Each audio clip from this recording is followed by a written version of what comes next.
Наместо фер конкуренција, тендерите во здравството се почесто се под сомнеж за наместени договори. Дури 71% од жалбите на фирмите се за одлуката за избор на најповолна понуда, покажува најновиот извештај на Центарот за граѓански комуникации. Институциите често не ги оценуваат понудите како што треба, па се избираат фирми кои не ги исполнуваат условите, а други неправедно се одбиваат. Еден од најчестите проблеми се нејаснотиите во врска со потребната документација за пуштање во промет и увоз на лекови, што создава административни пречки во тендерската постапка и го зголемува ризикот од субјективно постапување. Исто така во тендерите се поставуваат несоодветни и селективно дефинирани технички критериуми или истите се менуваат во текот на постапката, со што се создаваат услови за фаворизирање на одредени фирми и се генерира корупција. За председателот на Сдруженијето на диабетичари злоупотреби на тендерите засега нема, но има сериозни доцнења и проблеми со испораката.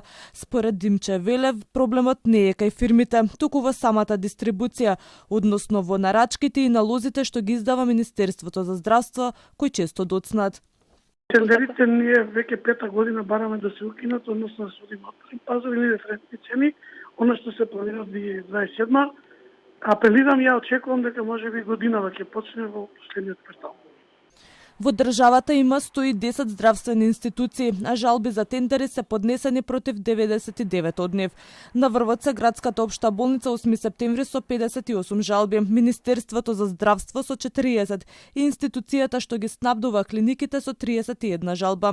Додека анализата на 10 институции со највредни договори покажува дека најмногу жалби има кај Министерството за здравство, дури речиси 10%, а над просекот се Институтот за трансфузиона медицина, Клиниката за хематологија, Клиничката болница во Битола и Градската општа болница 8 септември. Процентот на обжалени тендери во здравството изнесува 1,95, што е помалку и од онака нискиот процент на жалби на сите набавки во земјата од 3%. Ова укажува дека правната заштита не се користи како ефикасен инструмент за борба против корупцијата во набавките.